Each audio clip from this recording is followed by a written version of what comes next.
আপনি নিশ্চয়ই এই মুখটা কোথাও না কোথাও তো দেখেছেন, টি শার্টে, পোস্টারে কিংবা সোশ্যাল মিডিয়ায়। কিন্তু জানেন কি, এই মানুষটিকে কেউ বলে স্বাধীনতার নায়ক, আবার কেউ বলে নির্মম বিপ্লবী। মানুষটার নাম হলো চে গুয়েভারা। কিন্তু মজার বিষয় হলো, শুরুর দিকে তিনি কোনো বিপ্লবী ছিলেন না। তিনি ছিলেন একটা নর্মাল মেডিকেল স্টুডেন্ট। পড়াশোনা শেষ করে যখন তিনি ল্যাটিন আমেরিকার বিভিন্ন দেশ ঘুরে দেখে, তখন তিনি সেখানে খুবই কাছ থেকে দারিদ্র, ক্ষুধা ও বৈষম্য লক্ষ্য করে। আর এই অভিজ্ঞতাটাই তার পুরো জীবন বদলে দেয়।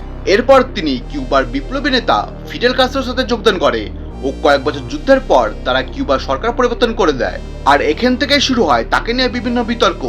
কিন্তু চে গুয়েভারা এখানেই থেমে থাকেনি।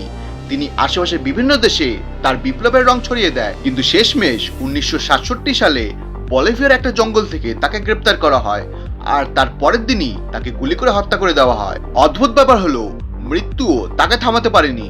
আজও তার সেই বিখ্যাত ছবিটি পৃথিবীর সবচেয়ে পরিচিত প্রতীকগুলির মধ্যে একটি।